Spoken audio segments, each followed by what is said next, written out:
we're going to get started today with education, and we've got lots of fun things to do. And we just noticed that the First Lady's here today. We'd like to have her acknowledged. So if she would stand up, we'd love to say hi. Welcome. How are you? Is there something you'd like to say? Come on up. Sure, that would be great.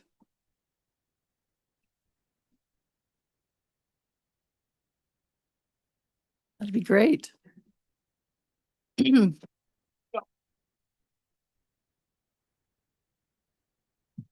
Welcome. Thanks for hanging out with us. Appreciate that. All right. Let's go ahead and take roll, Ashley. Absolutely, Madam Chairman. For Senate Education, February 13th, 2026, Senator Brennan, Excused? Senator Olson, Here. Senator Rothfuss, Here. Senator Scott, Here. Chairwoman Schuler. Here. You have a quorum. Thank you so much. Well, we have three really important bills today, the last of our committee bills, but all very important. So we're hoping we can get through all three of them today.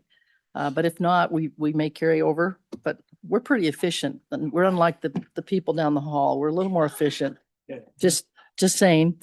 So anyway, We gotta get our bills through their side too. that's Sure. true. We do. Yeah. So we'll maybe go down and help them a little bit. So anyway, first bill for our consideration this morning is Senate File 47, the increase of Hathaway Scholarship Awards. Again, this was a sponsored bill by our Joint Education Interim Committee. I didn't know if the State Department of Education, you guys want to come up first and talk about this? I know you've got a team there, so an army. Welcome. Please introduce yourself. Let us know what you want us to know about this bill. Good morning, ma'am. Oh, is it on? Good morning, Madam Chairman, members of the committee. I'm Nish Koikulea, Chief Policy Officer with the Wyoming Department of Education. And with this Hathaway increase bill, I'm speaking on behalf of Superintendent Dagenfelder, who is in support of this. That's all. Thank you. Any questions for Nish? Okay. Anyone else from the WDE? Okay. All right. Well, I'll just go ahead real quickly and talk a little bit about the need for this. We know that the Hathaway was, I think it was clear back in Charlie's, I don't know, was it your first session? Your 10th session? When was it when you created? I'll let you talk about the history. Talk about the history real quick Well, before we jump into it. But Like your mic, there you go. It's up. It's on. Madam Chairman, it actually came, my memory is 2005, but I don't fully trust my memory.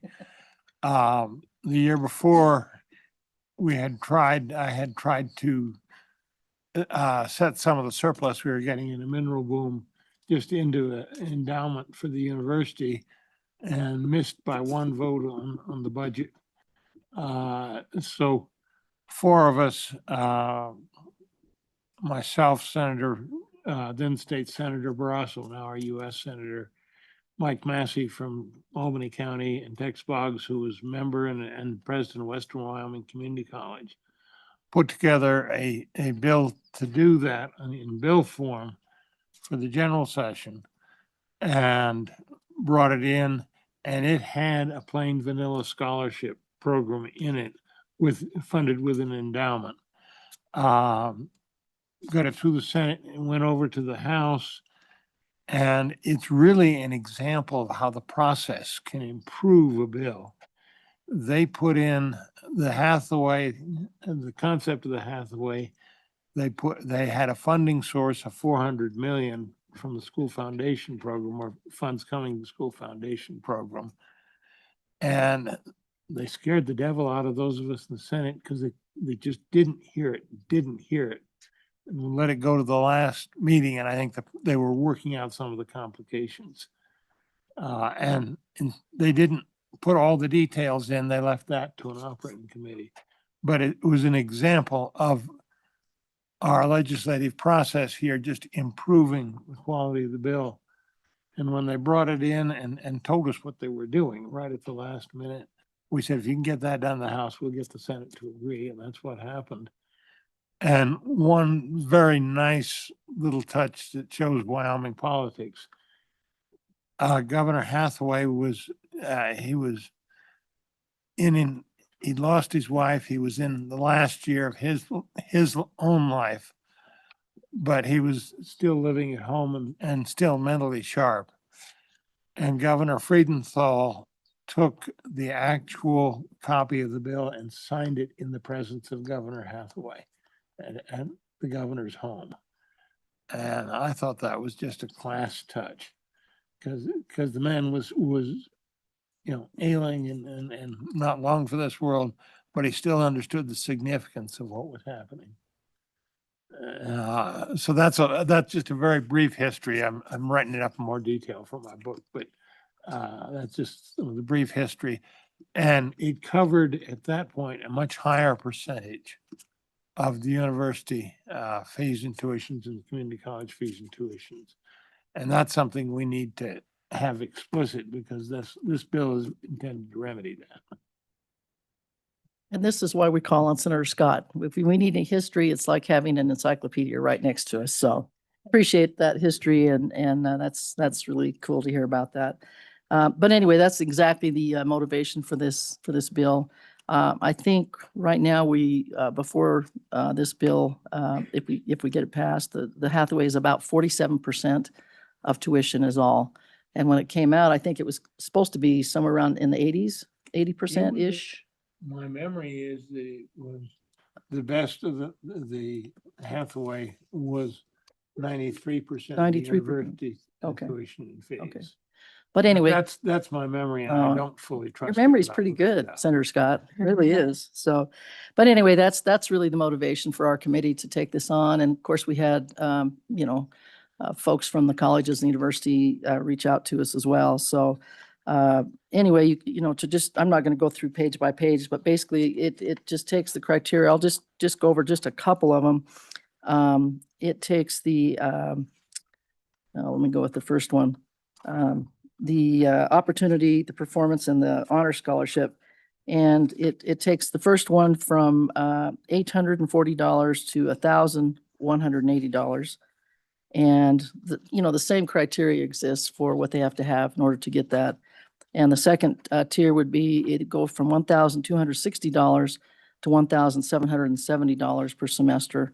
And the last one, it goes from $1,680 to $2,360 per semester. And then the provisional, which is on page 4, it goes from $840 to $1,180. It was great to hear that there is also the needs-based scholarship. I should mention that on page 5. And the needs-based is a little different than the other tiers. But they have to be eligible basically if they have a financial need that's greater than $2,000. And then that ends up exceeding $1,575, and it goes up to $2,120 per year. And so the criteria doesn't change. The only thing we're changing, obviously, are the amounts, and that's the bill in a nutshell. I think the number I'm thinking about, the 80-some%, I think is where we are going to be if this goes through, 80 or 85%. I should know exactly, but I have my notes somewhere. Couldn't find them this morning, so it's just all right here, and my noggin's not quite in as good a shape as Senator Scott. So, discussion on the bill, committee. Yeah. Madam Chairman, Senator Scott. do we have here either somebody from the Community College Commission or the university that knows what percent of the tuition and fees these new figures are? I know we have at least one person from the community colleges. I can see her. There's somebody from the university as well. It's in the back row. Come on up, you guys, and see if you can give us a little more information. Welcome. Please introduce yourself just for the record.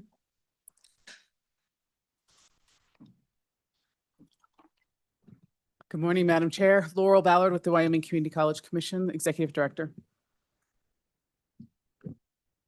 Well, I'm going to say I'd have to look at it. I'm not sure I calculated it since you landed on the final totals. I didn't think it was quite as high as 80%. It's not- I thought it was closer to like the 60, 70 range, I'm way off then. but I'm Maybe I not was positive hoping. of that. That may be the universities though. 80%. It could be. I mean, that's, if we're looking at, I mean, certainly the university is different than the community colleges, so it'll certainly cover a larger percentage of the colleges, and that may be more accurate for the colleges. Madam Chair, Mike Smith with the University of Wyoming.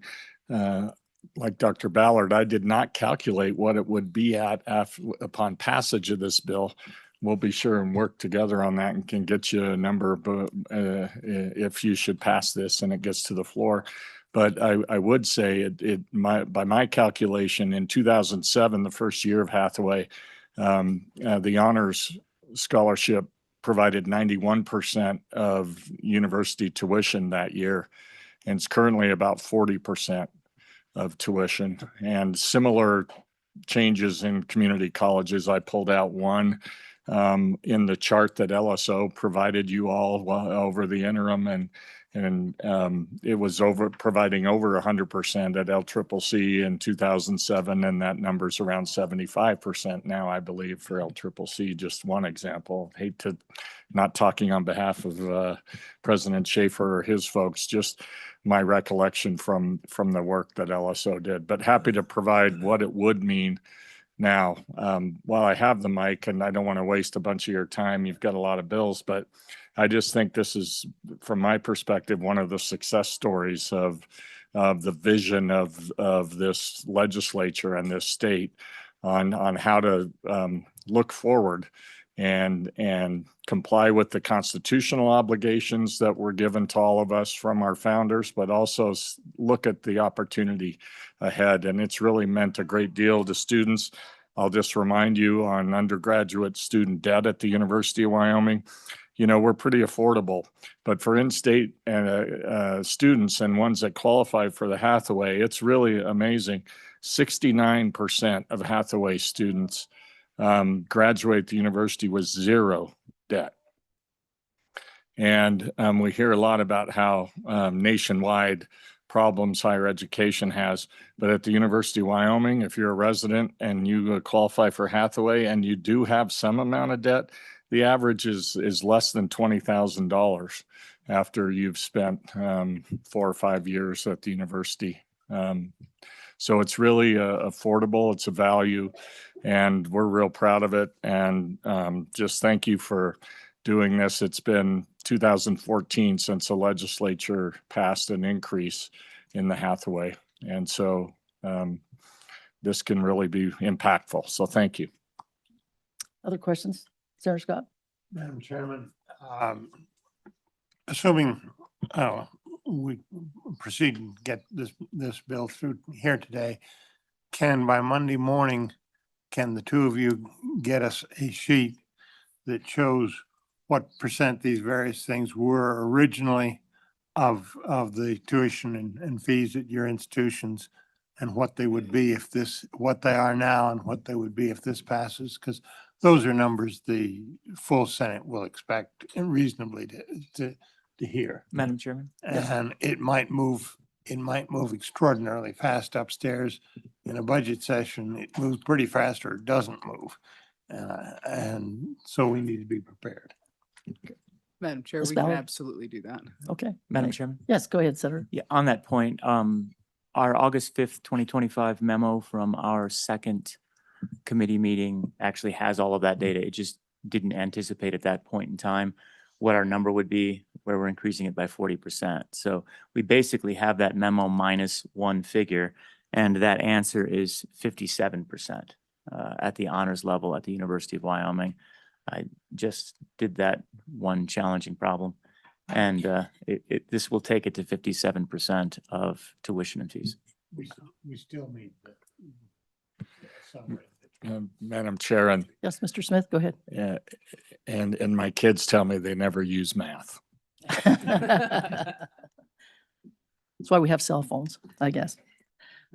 Any other questions for Ms. Ballard or Mr. Smith? Okay, thank you so much.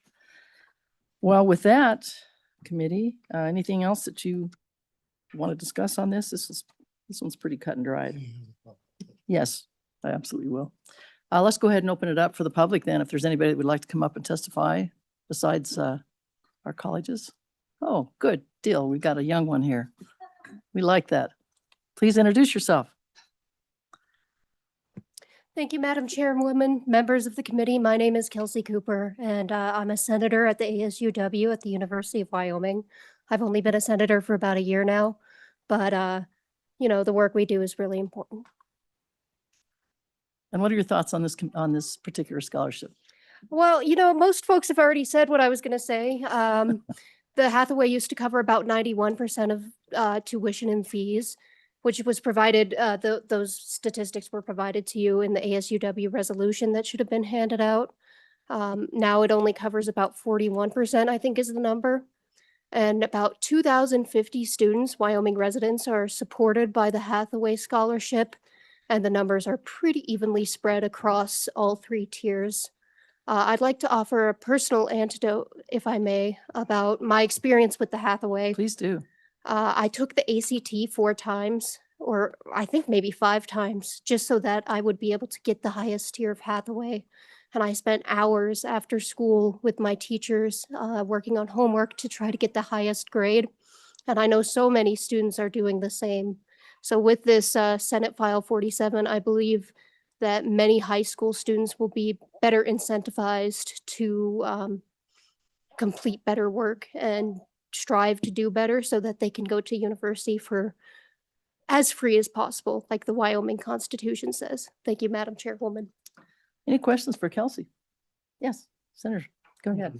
Madam Chairman, comment. I'm very interested to hear the testimony on the extent to which you worked and prepared and were motivated to do so by this, because one of our objectives in the bill originally was to motivate the high school students who were starting to take senior year off in good part to keep on with their studies and keep on learning.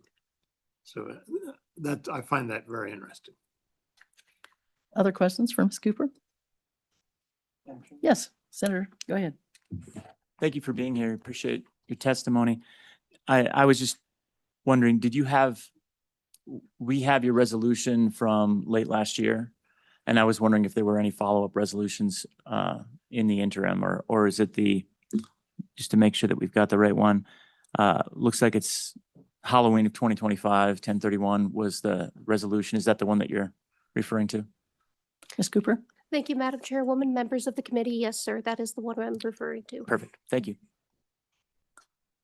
Just one more question for myself. What high school did you attend?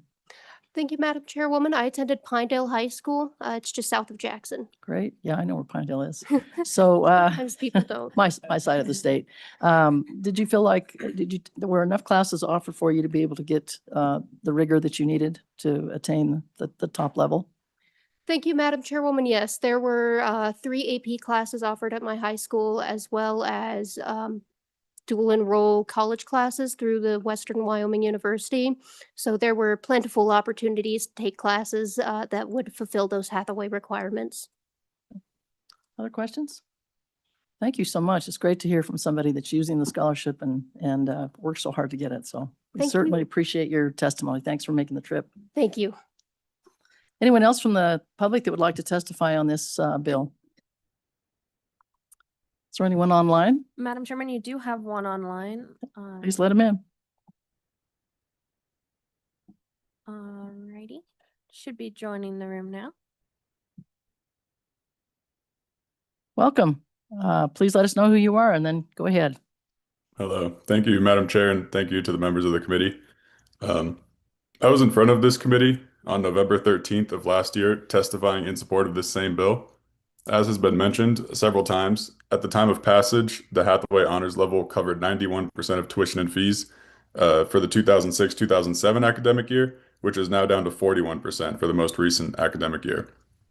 As Senator Rothfuss mentioned, this bill would move that number up to 57% of tuition and fees. I think that's a fantastic increase. And also has been mentioned, ASUW passed a resolution this fall, which has been shared with the committee, that emphasizes the importance of the Hathaway Scholarship Program in keeping education affordable and accessible for Wyoming students.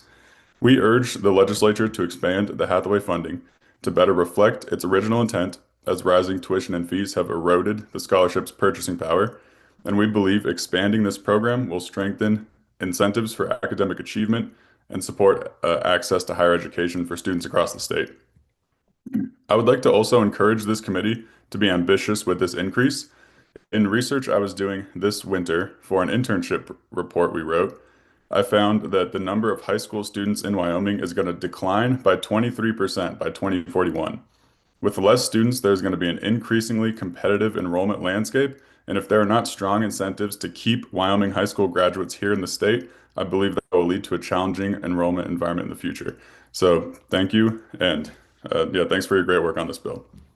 Could you please tell us who you are for the record? Oh, thank you. My name is Dylan Fernholz-Hartman, and I'm the ASUW Director of External Public Affairs. Very nice. Any questions for Dylan? Thank you for taking the time. Appreciate it. And, thanks. Good luck. Any others from the room that would like to testify, or anybody else online? Madam Chairman, there is nobody else online at this Okay. time. No other takers? Okay. What's your pleasure on this bill? Committee, move the bill by Senator Olson. Second by Senator Brennan. Any potential amendments or changes or? Madam Chairman? Yes, sir. I would love to bring the figure even higher, but I think to do that, we would need to, and sustain it, we would need to have a way to increase the endowment that supports it. And I think that would be something we ought to do if we experience a sudden boom as we do here. And that'd be a fine way to take advantage of that, but I can't see that we can do it in this bill. Senator Scott, you and I are on the same page because I was just talking with another senator upstairs saying that, look, I was looking at our corpus, it's very healthy and the endowment, and I'm thinking the same thing, that we probably need to bump it up even more.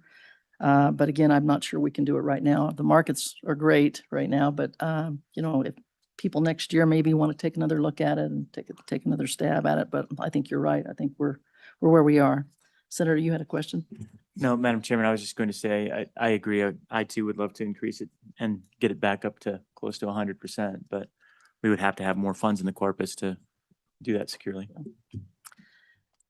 Any changes, any amendments? Any other discussion? Okay, let's go ahead and take roll on this bill.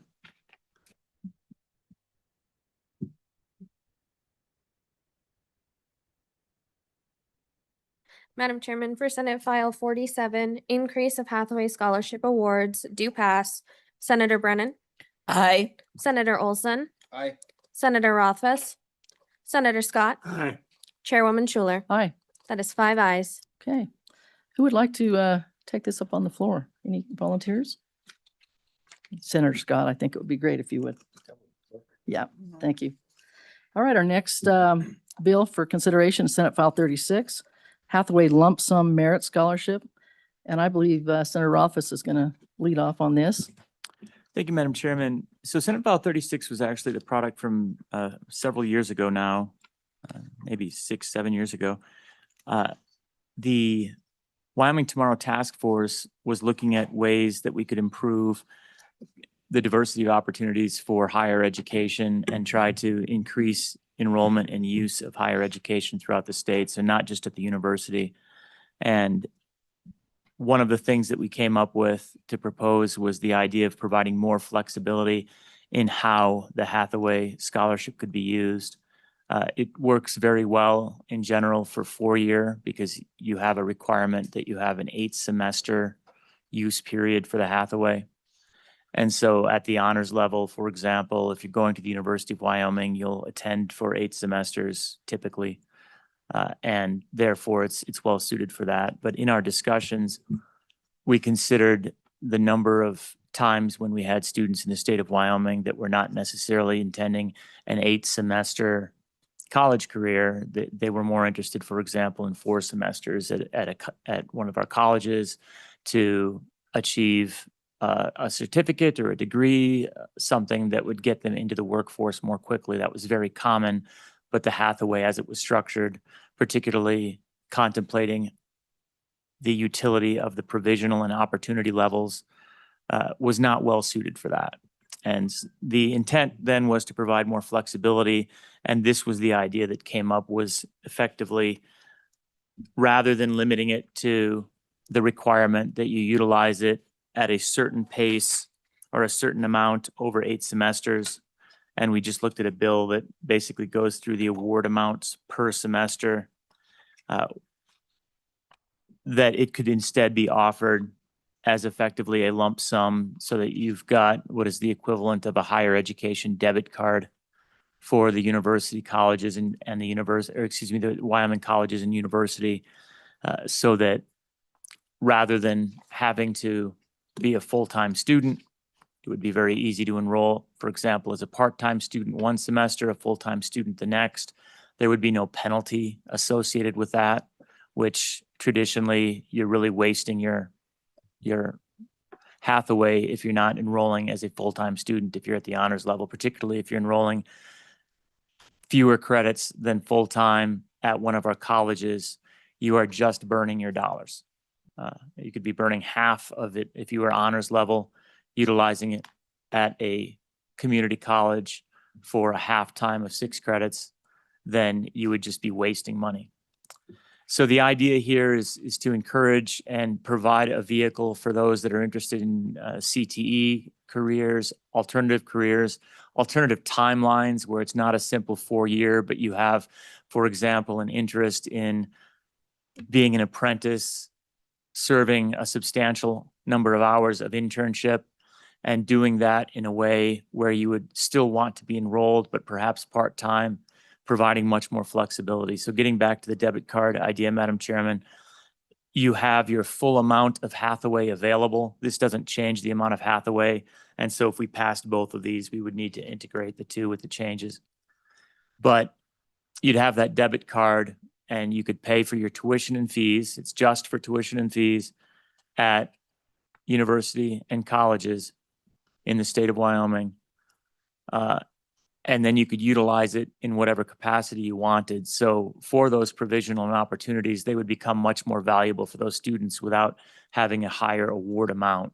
You could imagine somebody could take a 1-year program with the opportunity scholarship and have it pay for nearly the entirety of that 1-year program. So that opportunity scholarship really would be an opportunity, where right now it's such a small percentage of the actual tuition costs that it's not really the opportunity that was once presented to be. That flexibility really helps students, and it even helps them at the university, where it's less specifically intended for the university, but we know that we have university students that lead rather interesting academic careers while they're at the university. I'm a professor in the Honors College. My students in the Honors College do all sorts of interesting, crazy, and exciting things through their education. And they need that type of flexibility because they will disappear for a semester where they're traveling the world or serving an internship or whatever other opportunity is available. And they don't want to burn a Hathaway semester during that time to take 3 credit hours of course. They're sharp students, Madam Chairman, and they understand that that is a waste of money. So the idea of giving them, again, flexibility, where if they do want to do an internship abroad, which would be a 3 credit hour internship, for example, let's not waste their money. Let's make sure that they can use those powerful brains that they're not just developing, but already have, and optimize the Hathaway that they've earned in a way that's best for their education. So, Madam Chairman, this bill simply does that. It goes through existing Hathaway statute and structures it for all of the different levels, except for the need-based, where the need-based is largely unchanged but moved. So you'll see there's a lot of language about the need-based, but it's actually just reconstituting existing statute into the need-based that needs to be there, since we're changing the rest of them. So just to reiterate that, the need-based is not changed. It works how it works right now. The other typical levels, opportunity, provisional, and up through honors, would all be changed so that you get your lump sum. And then as you walk through the bill, you'll see what that lump sum is depending on the level at its current amount. For example, if you look at page 5 at the bottom, where we're looking at our honors level, under existing statute, it would be a total amount of $13,440 that could be applied towards tuition and fees at either the colleges or the university. And there'd be no restrictions on that. It would allow much easier and more dynamic switching back and forth, taking summer courses, taking January term courses, again, taking most of a year off, but continuing your studies through a study abroad or experiential learning opportunity where you might only be taking 3 or 6 courses. This allows for all of those things to be utilized and encourages a much broader educational experience consistent with how our students today are looking at education. And we could walk through the details, but I don't necessarily think we need to. They have been worked, but if there's any questions on specifics on the bill itself, I'd be happy to answer those, Madam Chairman. Questions? Yes, Senator Scott. Madam Chairman, am I right in understanding there's a 6-year limit on how long people have in total? And that the reason for that is to keep from tying up Hathaway monies that might not get used? Senator Rothfuss? Madam Chairman, thank you for recalling that point, Senator Scott. That's exactly right. So this is a 6-year time window once you start it. And I believe we still would allow for the delays that are in exist. Yes, we do. The delays that are in current statute where, for example, you could go on a mission or you could do something along those lines to delay your start by a small number of years. This doesn't amend those delay statutory provisions. So anything that would currently allow you to have that delay before you starting the 6-year window would still be in the case. Yeah. Follow up? Chairman, slightly different question. Did I understand your initial comments correctly that there may be, if both these bills are moving, that in the second house, there may need to be a coordinating amendment or two so they don't conflict? Senator Rothfuss? Madam Chairman, absolutely. And that would easily be done in Senate File 36 by just mathing it. And in fact, we could do that. Well, that's a good question. Why didn't we do that? Why didn't we do that? That sounds like a great committee of the whole or second reading amendment if we move this forward. I feel up to the task All right, to good point. harmonize them regardless. Good point. Chairman, Yes, follow up? I think we need to think about that. It might be better to do that in the second house. Yeah. We could, if something goes wrong in one or the other of the bills, we could foul ourselves up if we did it too soon. Sure, that's a good point too, Senator Scott. But absolutely, they need to be conformed. Both of them should not pass in their current form. You're putting an awful Senator- lot of trust in the House of Representatives. I was For the thinking last that too. couple of days, I'm not sure I would do that, Senator Scott. Madam Chairman, Senator? the degree of trust is in the Legislative Service Office based on prior experience. We do trust them. Yeah, okay, good point. Anything else, committee? Okay, let's go ahead and open it up for the testimony from the public, but I'd ask the WDE if they have anything they'd like to bring forward. No, they're saying no. Anyone else from out here in La La Land that would like to come in and talk to us? I figured Mrs. Ballard might want to. Come on up. Welcome. Good morning again, Madam Chair. Laurel Ballard with the Wyoming Community College Executive Director. We love the bill, so thank you. The only thing I just kind of wanted to bring to your attention is looking at the statutes that refer to 21-18-404, starts on page 15, but most of it is on, starts on page 16, where it's talking about the Wyoming's Tomorrow Scholarship. And what it's done in here is there used to be a coupling of the amounts between the Wyoming's Tomorrow and the and Hathaway. So the lowest level of the Wyoming's Tomorrow was coupled, and linked with the Provisional Opportunity Scholarship, and the higher amount for the high skill demand jobs was equal to the Honors Scholarship. And this undoes that. Just giving you food for thought, that just as the purchasing power of the Hathaway is going down, the same thing then is happening to Wyoming's Tomorrow. And so you may want to consider if you want to, if your intention really is to lower the, keep the Wyoming's Tomorrow at the lower amount, or if you want to add it back up to the Hathaway, or keep the linking. I bring it to your attention. Just as I say that then, right, our current budget request right now in the budget bill for the commission includes a $584,000 and change exception request that we are asking for just to make sure that we have enough funds to be able to fund Wyoming's Tomorrow. No, Wyoming's Work. Wyoming Works. Wyoming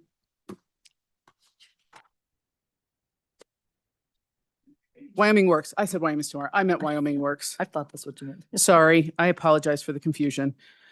So this is uncoupling for the Wyoming Works, right? There we go. So that makes sense for the 584,000 is to ensure, since we don't have an endowment, right? Ensuring that we have enough funds. If you maintain the coupling, we would need to ask for additional funding for the Wyoming Works to be able to go through the entire biennium and fund the student scholarship. So just.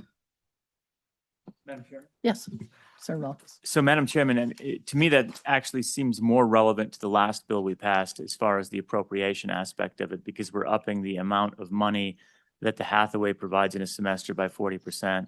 We've got it coupled to Wyoming Works, and then we don't fund Wyoming Works out of the Hathaway. That gets funded through the budget. So it really is changing it.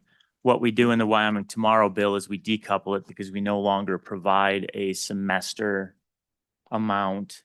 And so I guess this gets back to Senator Scott's point, where we need to really watch these numbers and then decide what we want to do. If we want to match the growth in the Wyoming Works, then we'll have to increase these values on page 16, lines 7 and 14. But it sounds like we don't have the appropriation yet to provide sufficient resources to provide that increase. So now there's a lot of bills that get involved if we do that, if we want to make sure that Wyoming Works is appropriately funded. Senator Scott? Yeah, and I think that's one set of complications too many. I think Wyoming Works is not fully funded, and Wyoming's Tomorrow is not fully funded. And we're going to have to bring those up independent of what goes on here. They aren't meeting the demand, I think, at all at this point. And that's a separate issue. And I think we better proceed and get the Hathaway right, and then worry about the Wyoming's Tomorrow, Wyoming Works. Senator Rothfuss? On the Wyoming Tomorrow, we have that, I believe we have that first come, first serve. So we basically just, we don't provide enough to meet demand because, again, it's endowment based. We have a certain number of dollars it generates. We don't guarantee it, as I recall, for Wyoming Tomorrow. So we generate a certain amount of money. We provide that in scholarships. And how short are we? Not that it's related to this bill, but how short are we supply demand on Wyoming Tomorrow? So Wyoming's Tomorrow this is dealing with Wyoming Works. I complicated. Wyoming Works, yeah. Yes. Okay. We are just starting the actual Wyoming's Tomorrow. We've been doing Kickstart Wyoming's Tomorrow, and we're just getting to the point where we're going to need additional funds. The Kickstart's phasing out. Wyoming's Tomorrow is just starting, and so. So we have to wait a while to watch. Yeah. So I'm not concerned about Wyoming's Tomorrow yet. Okay, good. I apologize for the confusion that I No, created no by worries. starting with that. No worries. No. Any questions for Ms. Ballard? Dr. Ballard? Okay, thank you. Please introduce yourself. Welcome. Madam Chairman, members of the committee, my name is Clark Fairbanks. I'm the director of the Wyoming Youth Service Association, which is a member organization of nonprofit youth service agencies across the state serving Wyoming youth. I stand in support of this bill, and I want to thank you for all the work you're doing on the Hathaway Scholarship. As it relates to the youth that often come in contact with Wyoming Youth Services, kids who have experienced crisis, families who've experienced crisis, I think of this bill and I think it would be great if no student experienced a life crisis that would interrupt their ability to attend seamlessly full-time student in our universities and community colleges. But specifically for the children who grow up in foster care, who grow up with adverse childhood experiences, we see that many times they're facing the thought of adulthood and a student with little to no family support. I can't imagine the difficulty of doing that, but that's what faces them often. And it often means that they do have to take part-time classes, to take remote classes. And so there's some interruptions. And I believe this bill would really support all of Wyoming's youth and in the spirit of the Hathaway. And so I really appreciate your consideration of this on behalf of Wyoming's children. With that, I'd stand for any questions. Thank you. Any questions for Mr. Fairbanks? No, thank you for your testimony. Anyone else who would like to testify on this bill? Please come forward. Our young senator's back. Welcome back. Please introduce yourself, even though we know who you are now. Thank you, Madam Chairwoman. My name is Kelsey Cooper. I'm a senator at the ASUW at the University of Wyoming. I don't have very many statistics on this bill, and the good senator on my right already mentioned a lot of what I was going to say. But as a senator, I feel obligated to say that I represent all students at the University of Wyoming. So this could be non-trad or graduate students. And I feel that this bill will exponentially help any students who are looking for maybe a different way to go to college, like, internships or study abroad or using J terms, which the Hathaway doesn't already cover right now.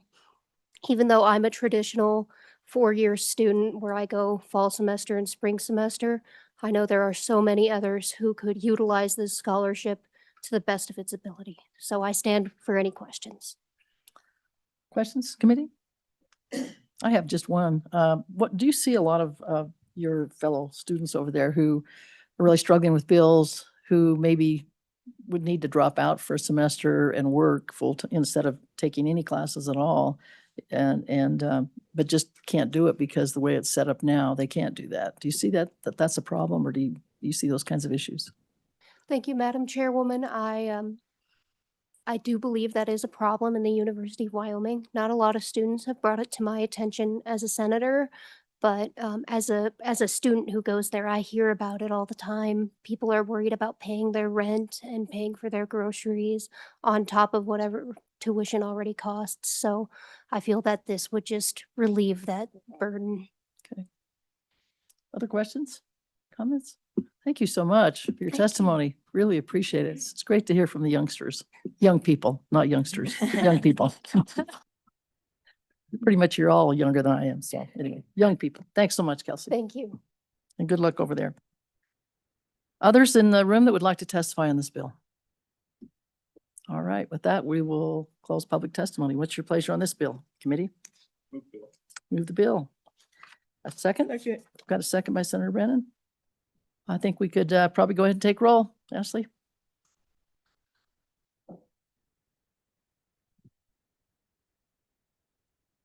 Sorry, Madam Chairman, you're moving real fast. I was for going me. to say, fell asleep over there, didn't you? It's Friday. It's Friday, the 13th. It is Friday the 13th. Roll call vote for Senate File 36 Hathaway Lump Sum Merit Scholarship do pass. Senator Brennan, Aye. Senator Olson, Aye. Senator Rothfuss, Senator Scott, Chairwoman Schuler. Aye. That is 5 ayes. All righty. And I was going to say volunteers. All right. We love it. Thanks so much. I think we've needed to do some things with Hathaway for a long time, and it's high time we did so. And I think this might just open the door for some other ideas in the future. So with that, we'll go ahead and start with our third bill, Senate File 59, K through 12 Language and Literacy Program. This bill is also another committee bill that we worked long and hard on. In fact, we had so much testimony and so many ideas from so many stakeholders that we actually created a subcommittee. And Senator Rothfuss kind of led the charge on that, and they did some really good work. And so I'm going to let him take over and explain the bill as best he can, even though it's been a few months since we talked about this bill. Thanks, Madam Chairman. Yeah, I was just dusting off the cobwebs a little while ago. Madam Chairman, I'm really pleased with this bill. It's the result of a lot of hard work, a lot of coordination. We worked with stakeholders and appreciate the unbelievable number of hours that our stakeholders joined in with us. The Superintendent's Literacy Council through the Department of Education.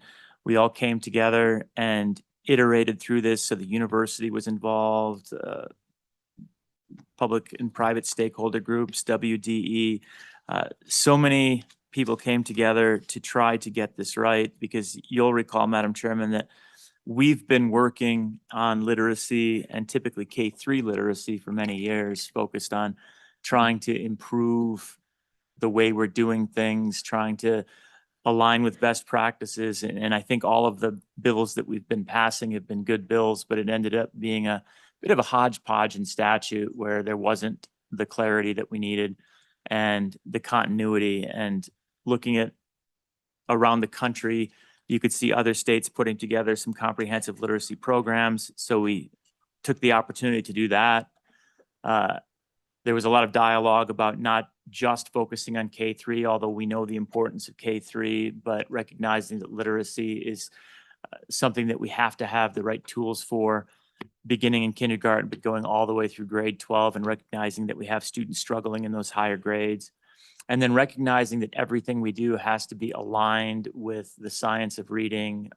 We have to have it be evidence-based, and we need to ensure that those concepts are woven throughout everything that we do with this K-12 literacy program. So in that spirit, we all worked together, and the number of hours on just like these definitions alone was amazing. But I feel like they should be looked to by other states, because I think they're in ridiculously good shape at this point in time. So I'm going to walk through the bill at a bit of a high level, but if we want to go into the weeds in any of these points, we can do so.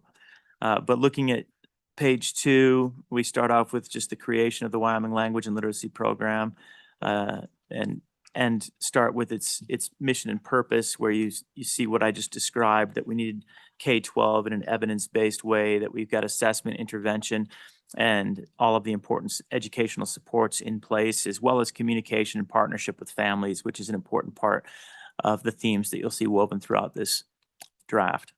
On page 3, we begin definitions, and we've got quite a few definitions. These definitions were worked hard aligning with national and international standards, trying to keep them relatively concise. We have a few of these definitions that, looking at documents were several pages long, but we tried to keep it statute appropriate, but comprehensive in the way that we drafted it. So we've got developmental language disorder. You see that that's a disorder not attributable to a known biomedical condition, and characterized as you see below.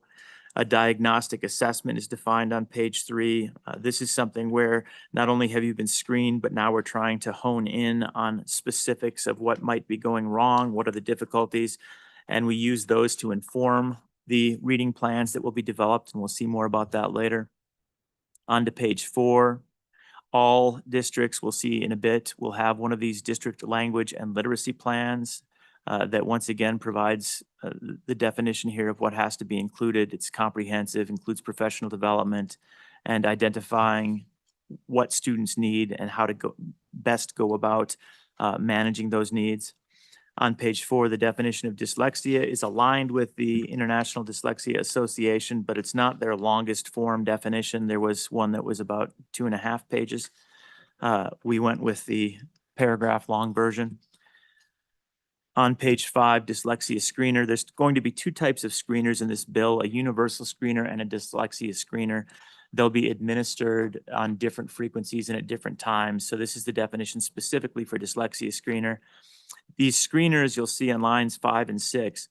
A dyslexia screener does not diagnose dyslexia, and that's important. This is not a full diagnostic instrument. This is something that will be utilized as a show of signs that we need to look into and investigate further through diagnostics, and that's a key concept. So these are supposed to be quick and help identify where more potential intervention should occur and more potential assessment should occur. Page 5, Romanet 7, evidence-based language and literacy instruction. This definition is exceptional, comprehensive, and you'll see that it includes, I think, every key word that we really need in literacy, because we want to make sure that we're focused on ensuring that our educators are grounding their literacy instruction in what science indicates is necessary. So you see, first of all, that it has to be appropriate for grade level and developmental level. That's what we have on lines 12 and 13, and that it has to address phonological and phonemic awareness, sound symbol association, decoding and encoding, syllable structural morphology, syntax, semantics, etc. And then go on to the point where, as we see in lines 18 and 19, that all of these are coordinated to support fluent word recognition, deep comprehension, and effective written expression. And this definition ties in then through from kindergarten all the way through grade 12. As you flow through the understanding of literacy, you become more and more literate and more expert in your literacy. Then you transition from concept to concept. We see in line 21 and 22, grade level reading proficiency means as defined by the state superintendent and adopted in rule. There will be a number of definitions that we decided not to include in statute. And you may think, Madam Chairman, that we've got a lot of definitions here. We have a small fraction of the number of definitions that were in the first draft. So we picked the ones that we wanted, and then we are relying on the Department of Education in consultation with districts and the literacy cabinet to develop many more of the definitions and the nuances. For example, grade level reading proficiency is going to be a bit complicated. So we didn't want to try and capture that in statute, but wanted the community to work on that. On page 6, high quality instructional materials and practices. This is a key concept. That phrase will be used throughout the bill. And this means curriculum, instructional methods, and teaching tools aligned with evidence-based language and literacy instruction and supported by strong or moderate evidence of effectiveness. So what we're doing for interventions and what we're doing for assessment have to be grounded in science and evidence. You can't just make things up. You've got to have a reason to be doing it. On page 6, Romanet 10, the individualized reading plan. We'll see this as we look at the policy. It's an important written plan that's developed for an individual student. These are not common plans. They're individualized reading plans. For the student that's identified as having reading difficulties or at risk for poor reading outcomes, and again, that includes evidence-based and appropriate intervention. We have a definition of literacy proficiency that again is reflective of K through 12, recognizing differences in communication across your educational career. On page 7, we move to multi-tiered system of supports. We've talked about this before, and we already have this concept in existing legislation. It's the idea that your supports should be based on your specific needs, that you have a minimal intervention depending on those needs. And we'll see later that we're looking at tier 1, tier 2, and tier 3 interventions at a minimum. Romanet 13, reading difficulties. We provide a little bit of discussion of what we mean by that. It's going to include dyslexia, but not limited to dyslexia, and developmental language disorders. And again, as designated, originally identified by screener or diagnostic assessment. Definition of state superintendent, definition of a 3 queuing system. This will come up later in a specific policy and is an area of some contention, but I think we've threaded the needle nicely in this legislation. 3 queuing means any model of teaching students to read based on meaning, structure, and syntax and visual cues. So this is not including the phonological and phonemic awareness directly and some of the decoding and early literacy concepts. And so we're calling that out because later we'll make sure that you don't just rely on 3 queuing for your literacy interventions. It can be part of a plan, but it can't be the plan. On to page 8, universal screener. Again, I mentioned there's two types of screeners. We have a dyslexia screener and then a universal screener. This is broadly identifying reading difficulties and challenges and flagging those students. Again, it is not the assessment itself. It's not a diagnostic assessment. It is a screener to determine whether a student might need additional screening and assessment. Middle of page 8, looking at policies specifically for school district language and literacy plans. You see in paragraph A that each school district shall adopt and implement a DLLP, that's that as defined earlier, district language and literacy plan to ensure language and literacy competency, and this is for K-12. It shall at a minimum include, and then you see use of dyslexia screeners and diagnostic instruments. One of the keys that was an important point, again, we'll see throughout, is that partnership with parents. And you see this exhibited in lines 20 and beyond, where after administration of a screener or diagnostic assessment, each school district shall provide the results of the student's performance on the screener or assessment administered pursuant to this paragraph to the student's parent or guardian. That's an important part of it. And then the screeners that are utilized, this is top of page 10, and diagnostic assessments utilized shall be approved by the state superintendent pursuant to the following and administered, or pursuant to the earlier statute, and shall be administered as follows. So this was an area where there was a good bit of discussion, when to administer what screeners and how often. So this is where it was settled on, and you probably hear subtle disagreements from different people, but this was one area of challenge. There was disagreement among stakeholders with good reason. So we rest at a dyslexia screener once each fall. So that's early in their education for the year, looking for signs of dyslexia once each fall for all students in kindergarten through grade 2. So identify early the flags and start making sure you're intervening if dyslexia is the concern through that screener. Universal screener 3 times each year. These are very short, simple interventions, or not interventions, short screeners. 3 times each year for all students in kindergarten through grade 3. Then things change a little bit for the higher grades. So when we get to paragraph C, again, a universal screener once each school year for all students in grades 4 through 12, and then we've got some provisions. So this is a specific subset of students. For all students grade 4 through 12 who have not demonstrated grade level reading proficiency. So if they've already demonstrated grade level reading proficiency, they would not be included in that category. So we're basically making sure that we're screening those that have not signaled that they're meeting their adequacy standards. Comma, so this is an or list, for any student transferring into an elementary or secondary public school in the state.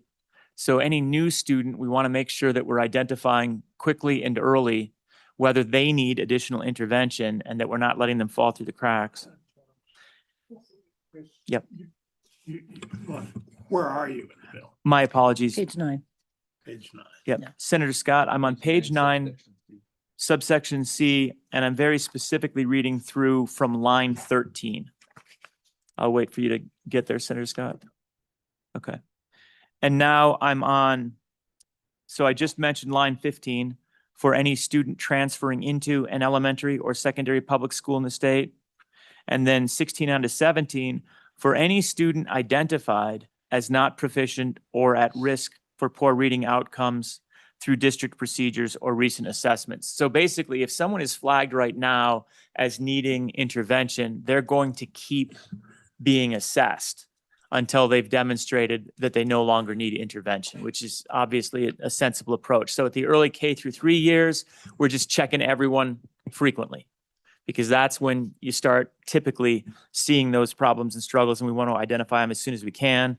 And then in the higher grades, we're trying to find students that have red flags and then make sure that we're continuing to assess and screen until those red flags have been removed. But if a new red flag comes up, then we'll put them back into the screening and assessment process. And then you see bottom of page 9, paragraph D, diagnostic assessments as appropriate for any student identified with reading difficulty or at risk. So again, the diagnostics are trying to determine what an appropriate intervention is and understand the problem more, where the screener is the flag of, hey, we need to learn more about this student so that we can provide an appropriate intervention. On page 10, use high quality instructional materials.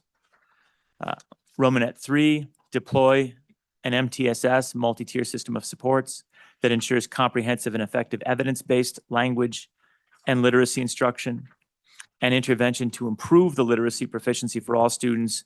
And then that MTSS at a minimum shall include, page 10, line 12, tier 1 to provide explicit and systematic evidence-based language and literacy instruction for all students. So this is your in the classroom for all students appropriate literacy program. So we're teaching literacy to all students in that tier 1, making sure it's evidence-based and appropriate. Tier 2, this is going to be classroom and pull-out type interventions for students that are not on an IEP yet or don't need direct necessarily one-on-one, but you see it's providing supplemental evidence-based language and literacy instruction with targeted assistance and ongoing progress monitoring for students with reading difficulties. And then you see on C, and this is at a minimum, you can have other tiers if you choose to. Tier 3 to deliver intensive and individualized evidence-based language and literacy instruction and intervention for students with significant and persistent reading difficulties. A lot of the time when you're at tier 3, you'll have an IEP, but we're obviously calling it out and making sure that it's fully consistent with our literacy program and seamless. And then you see page 11, Romanet 4, our individualized reading plan is being discussed here and what goes into that. So implement an individualized reading plan for each student identified as having reading difficulties or at risk for poor reading outcomes. And then it goes in the next part, which is an important aspect. An individualized education program prepared for a student pursuant to IDEA shall be deemed an IRP for purposes of this paragraph. So if you have an IEP, then that counts. That's sufficient. But if you don't have an IEP, you can still be identified as having these reading challenges, and therefore you'll be on an individualized reading plan, an IRP, so that you have, as we see moving forward, a specific plan for you to achieve literacy. And you'll see that plan is described in paragraph A on page 11, line 12, that it has to specify evidence-based language and literacy instruction specific to the student's reading difficulties. It has to identify measurable language literacy and reading goals and progress monitoring methods, be integrated into the student's educational record, and be developed in collaboration with the student's parent or guardian and implemented within 30 calendar days after identification. So that's an important part. And then there's a little bit more about, you see on page 12, lines 3 through 6, that the school district shall notify the student's parent or guardian of the student's progress quarterly during the applicable school year. So there's a continuous update when you're on that IRP of that student's performance. So you developed it with the parent or guardian, and you're continuing the progress monitoring on a quarterly basis with the parent or guardian. Page 12, line 5, we worked hard on this specific language. It says prohibit the use of the 3 queuing system as the only basis for teaching word recognition or decoding. So it's important to realize 3 queuing is not banned or eliminated. I think 11 states have banned it completely. We chose not to do that because we recognize there is value to that if it's part of an appropriate comprehensive plan that incorporates other necessary components. So this language was carefully thought through so that we're basically saying you can use it, but you can't use it as the only basis. And then it's specifically for teaching word recognition or decoding. So you can use it for other things also. But there's a lot that went into that short sentence, and I just want to make sure everybody understands that. The bottom of page 12 provides that a school district with 60% or more students not demonstrating grade level reading proficiency, remember that's defined by the superintendent and WDE through rule, and then they shall offer summer literacy camps or extended supports including after-school support. So they have flexibility, but they have to basically be doing something for those students, for all students in grades 1 through 3 with an IRP. So they have to target those students if they're not demonstrating grade level proficiency through additional supports outside of traditional class time. So they're not being necessarily just pulled out of classes where they're missing other things, but provide functional instructional support outside of the classroom, provide those opportunities so that they can be getting back to their appropriate grade level reading. And then it provides some details about what that grade level should be like, and then appropriate number of hours shall be determined as well. On page 13, we get to some professional development, and it calls out basically that you see at the top of page 13C, each school district shall ensure any person employed by the school district receives job-embedded, practice-based, and ongoing literacy-related professional development appropriate to their role and level of responsibility. So a lot went into that. It basically means that depending on how much interaction you're going to have with students related to literacy, you're going to be obligated to have different levels of expertise.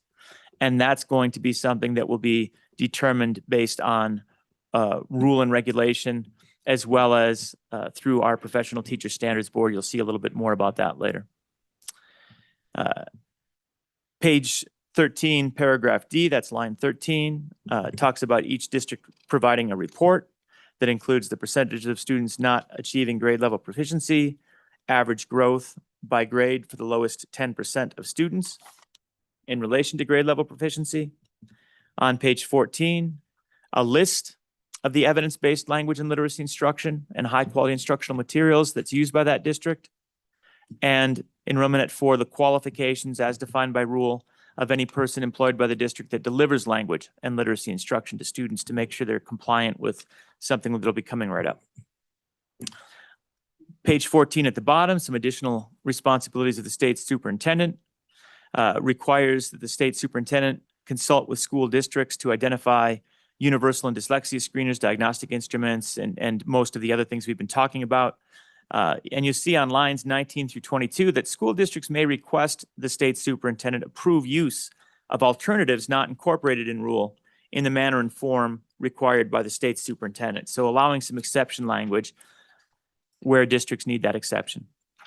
On page 15, this is again the superintendent's responsibility to establish professional development requirements. Romanet 3, define terms necessary throughout the bill, and you see some examples where that's necessary. Romanet 4, page 15, ensure school districts comply with these requirements for monitoring and providing technical assistance to school districts. The B paragraph, bottom of page 15, the state superintendent shall post information received, aggregated on the website.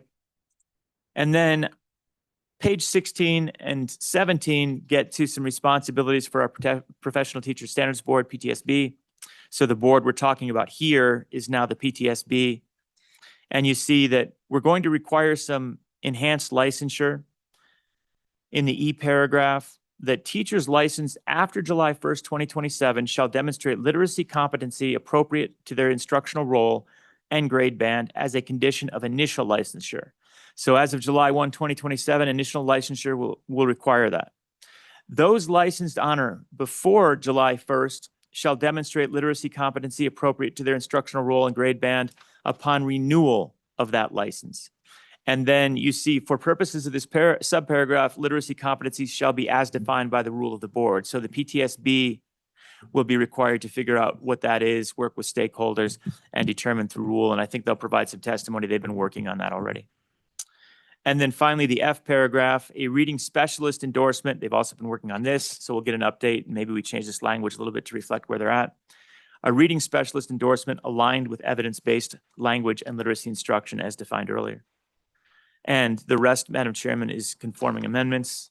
And nope, I'm sorry. On page 18, we've incorporated language that allows the state superintendent of public instruction to internally reorganize to appropriately administer this program, and that they shall maintain a list of approved universal and dyslexia screeners, et cetera. We can check in again with the Department of Education to see if we need any changes to that language based on other budget requests and legislation that's pending. And then on page 19, the repealer, that is the existing language for early childhood literacy. So this replaces that language in its entirety, and the act is effective July 1st.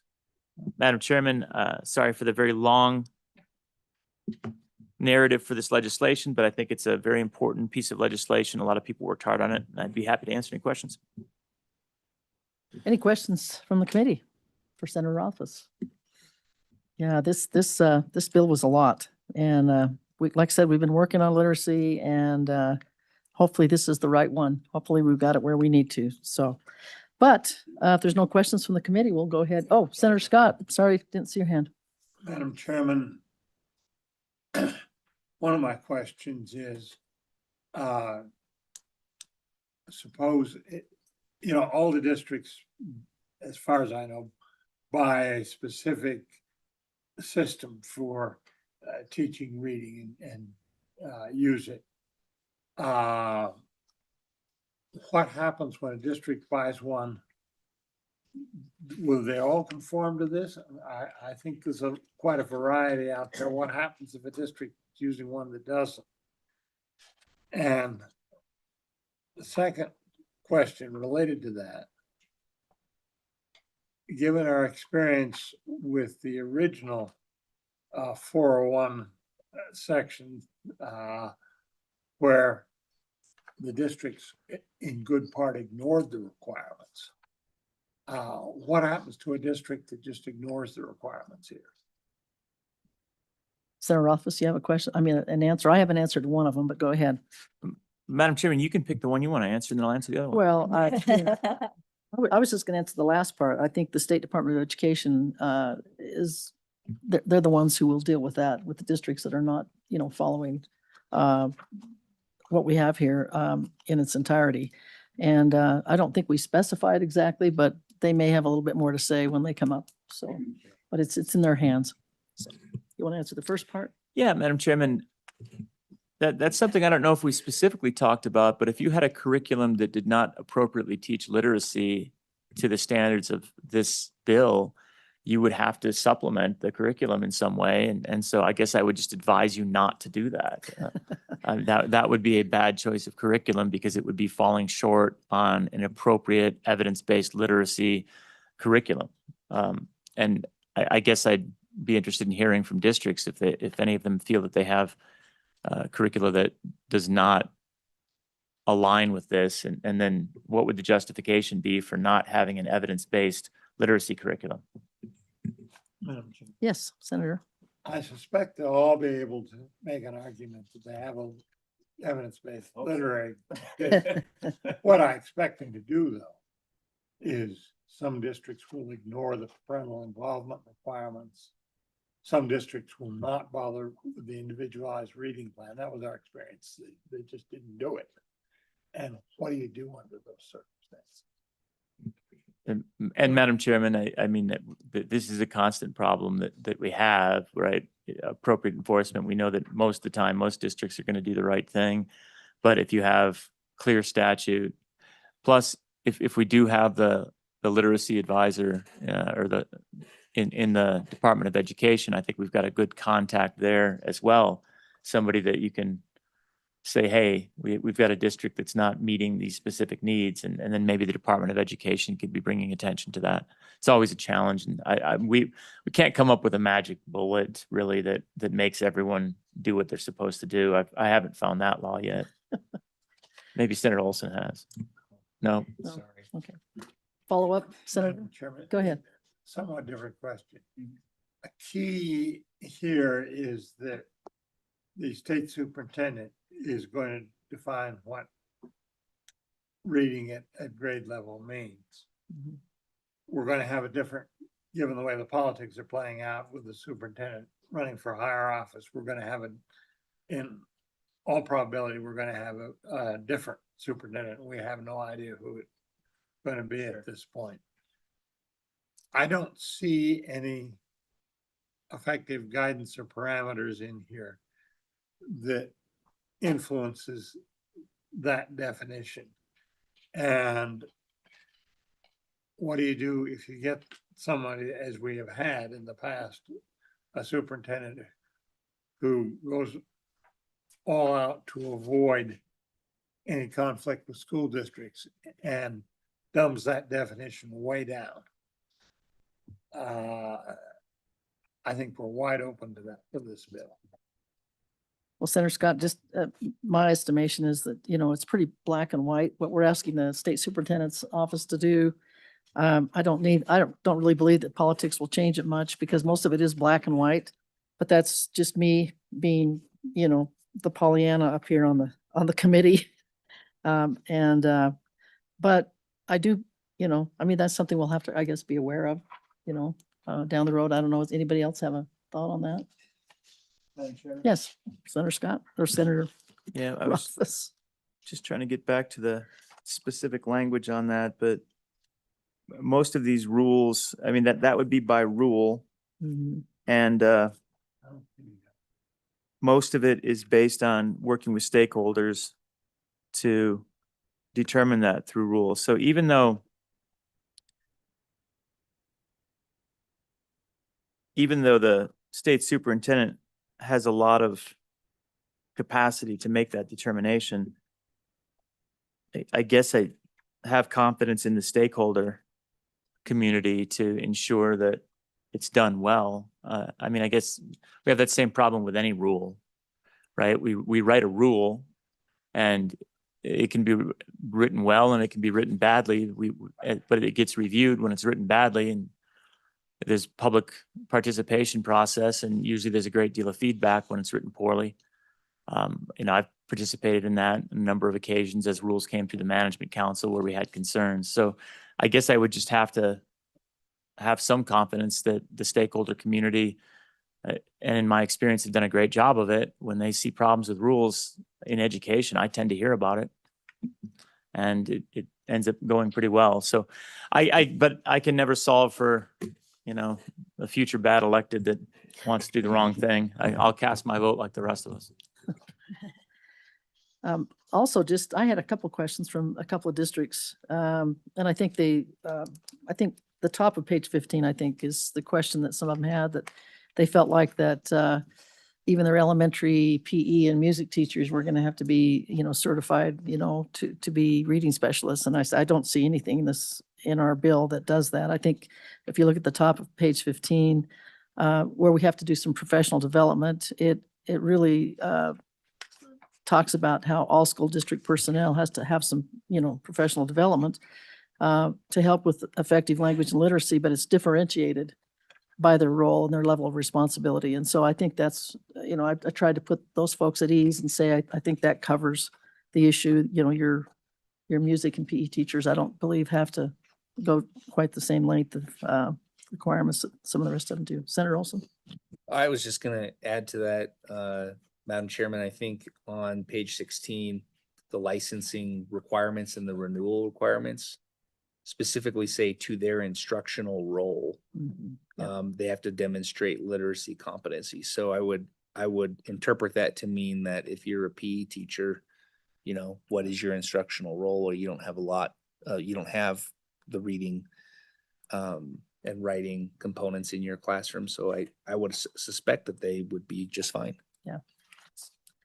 Thank you. Anything else? Any other comments or discussion? Appreciate the work of the subcommittee. I know there's a lot of stakeholders in the room here, and we just appreciate all of you and what you did to work on this bill. And if there's no other comments or discussion from the committee, we'll go ahead and open it up for public. And I would definitely ask the WD to come up first, and then we'll open it up for everybody else. Welcome. Please introduce yourselves, even though we definitely know you.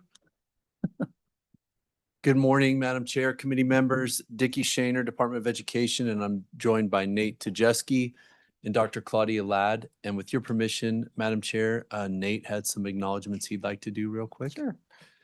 Thank you, Chairwoman Schuler.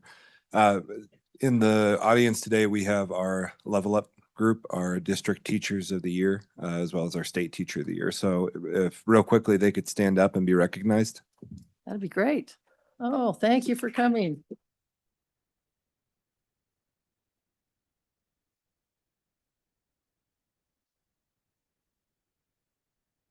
Thank you for that. Welcome. Madam Chair, Senator Rothfuss did a wonderful job walking through this bill. So I would just start by two overarching comments, then happy to answer any questions. The first is to just remember that even though this seems like a lot, we already have a lot of this in statute. So what statute currently tries to do, this bill perfects. We have struggled with implementation of what's on the books.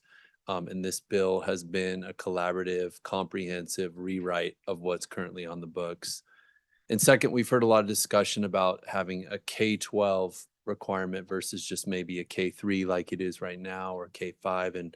And the intent behind K-12, and when you look at the requirements, it's much heavier at the early levels, and it kind of tapers off as they get older. But we felt it was very important to continue to put effort into those kids who weren't at grade level, no matter where they are. If they're in junior high or high school too, it's still important to pay attention to them and give them intervention. So with those 2 points, we're happy to answer any questions the committee has.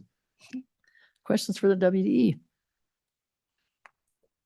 I see none, but again, I was going to say, Claudia, aren't you going to? Yeah, you're going to. I knew you were going to say something. Please introduce yourself, even though we know you. Thank you, Madam Chairwoman and committee.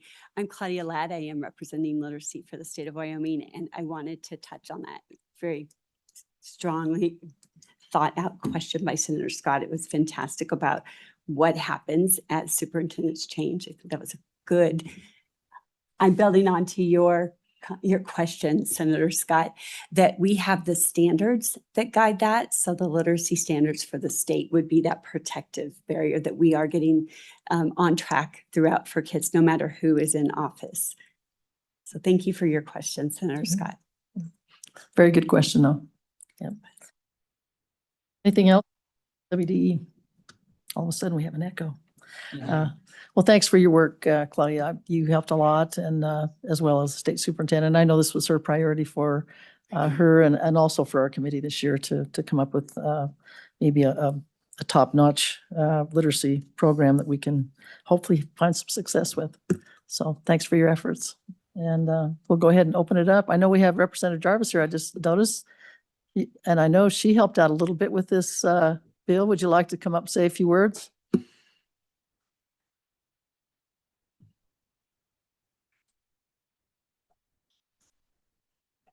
Welcome. Thank you, Chairwoman Schuler and committee. I'm coming to you as a doctor in educational leadership with a superintendent certification, and also having 10 years experience as a reading specialist at the elementary level. And someone who has spent a 27, do I dare say it, years in education and dedicated a life to literacy. And that being said, I'm also the curriculum director at Converse County. And to answer your question kind of on the curriculum, Senator Scott, we adopted an ELA curriculum, and I think it was 9 years ago, and it was $1 million for the curriculum. So just to put that into scope, and that's a 3A school. So just when you're looking at the fiscal pieces of it, but I want to first say that I do want to see this bill actually make it. I just have some concerns, and not on the literacy components piece, on the actual application and like practical side of it, because sometimes as practitioners, when we're asked to implement these things, it's really difficult if it's not clearly outlined here in statute. And so I have a couple just quick questions, and the overarching is we are going to require literacy. So basically our elementary teachers and our ELA teachers to hold a literacy certification. And by role, then you're in essence creating experts. So I guess my question is, with this bill, when I look at it as a whole, there's no identification of when a district actually has met a specific standard to get out of this program.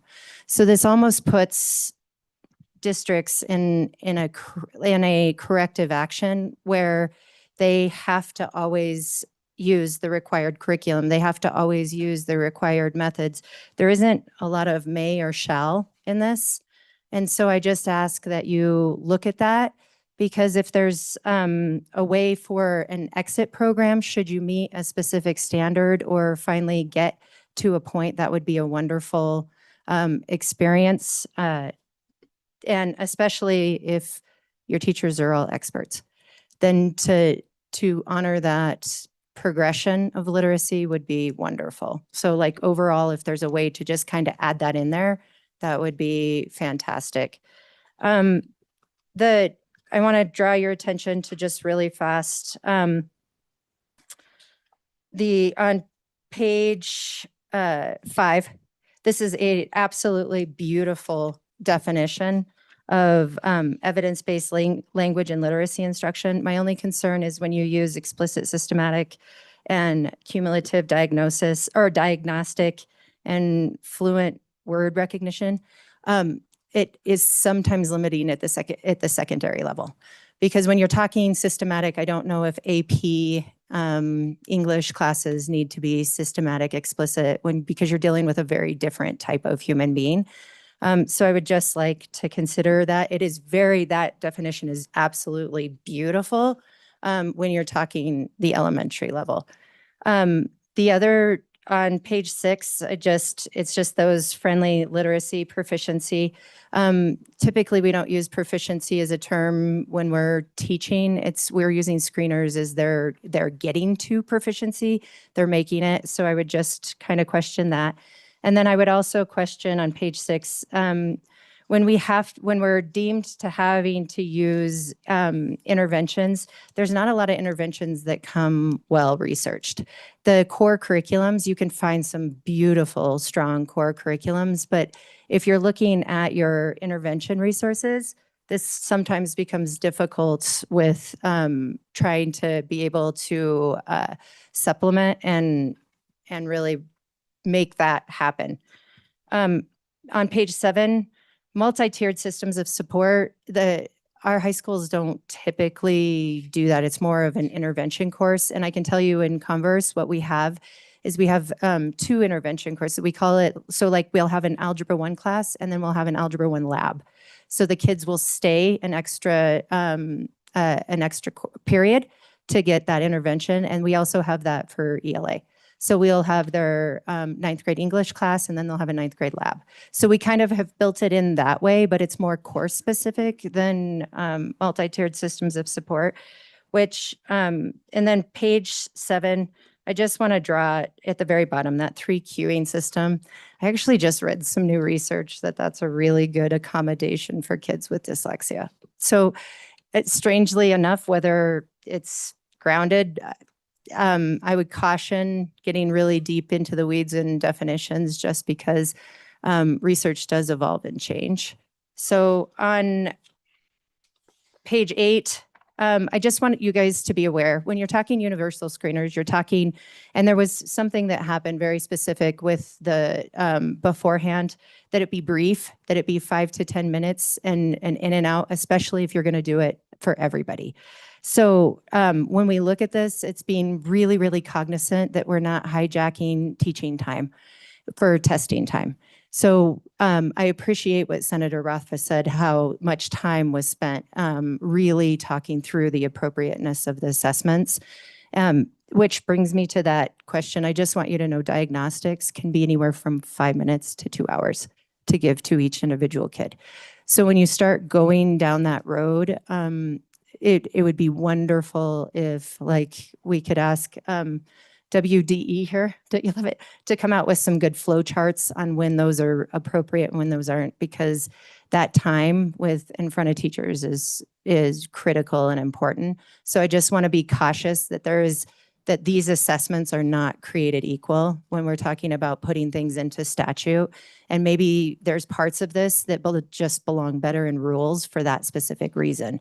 So it's not saying that it's not appropriate to have, it just may be better fleshed out in that specific area. because it is absolutely needed. I can tell you districts are desperate for it and would love to have some very specific screeners to do and diagnostics on which to do. I question if you have to do a diagnostic, because I can tell you when you create an expert, I can listen to a kid read, and within 1 minute, I'm pretty dang close to what it is that they need. So I don't know that I have to go much farther than a screener. So to make diagnostics, I would say diagnostics would be mandatory if you're dealing with new teachers or people who haven't had extensive experience in literacy, but they wouldn't be in the context if you're going to require these people to have this certification. The kindergarten second semester used to be in statute on not having to send the parents this lovely letter that says, hey, by the way, your kid's failing.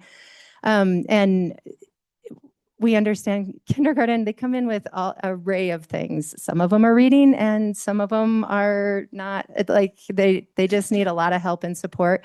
But to put parents in a, hey, you didn't do a great job bringing them in is really rough. So I just ask that we honor what's currently in statute and that we push back you're still assessing or screening the kids when they walk in the door in kindergarten, but that you not be required to send a parent letter until the winter of kindergarten. Then it does really help. Plus the teachers do a phenomenal, and the growth that kids make in kindergarten in that first semester, like they'll come in with nothing and they're not really at risk by winter. And so I would question that. On a requirement from a school lens. We may have some parents that feel very different about that. When we're looking at page 9, I'd like you guys to really, on B, universal screeners. So when you go down the road, just to add an S in there. And the reason being, when you say universal screener, then you get deemed to only being able to use one specific one. When you have screeners, like the WDE's done a phenomenal job of giving us 4 high quality screeners. Like having that option to be able to do that was something that was pushed in the last statute. So just honoring that and bringing that back in. On section C, there are no assessments given to 12th graders. So it's hard to screen them. Like we can pull 9th and 10th grade have YTOP, 11th grade takes ACT. So we can still pull at-risk kids according to that and then be able to give them a diagnostic. I would question the 12th grade, like that's a little bit difficult. We would have to screen everybody. Down with, let's see, I already covered that. So the IRP programs, I want to just really highlight the use, and I don't know if it's on this word or this page necessarily, but when we use the term at risk, that covers in the school district everybody who is not proficient. So there are those kids when you're looking at a bell curve that are in in elementary, we use color coding. We use red, yellow, green. So you have your green kids who are proficient or are screening out as having the skills that they need at that grade level. The yellow are those kids that are really just kind of right there teetering on the line. And then the red are the ones that are truly need support and intervention. The yellow, sometimes it's just they don't know their vowel sounds. And so the teacher can pull them into small groups and be able to do that. This bill is requiring an IRP, which is a parent meeting and an intervention, like a full-on paperwork for those kids that are kind of teetering in that yellow. So I would question that amount of work just because there's also a 30-day requirement. When you're talking 40% of your kids, so if 60% of my kids are proficient and I have to put 40% of my kids on an IRP, and you're looking at pulling teachers to do these meetings with parents, that's a lot to ask of a school district. I'm not saying that it's not important. I'm just saying that sometimes when it's just the not knowing your vowel sounds wouldn't probably require, I would say they absolutely putting something in this that says you're required to provide interventions for anyone who is at risk, but I don't know you go full-blown IRP, 5 pages worth of paperwork for a student on an IRP. so I just ask that you consider language, some risk and high risk is what the screeners typically use. High quality instructional materials. I have to tell you, I'm a little bit, I'm struggling with this in the two roles of the literacy world and then also as a curriculum director, because I have to tell you, our state's never dictated this level on on our school districts before.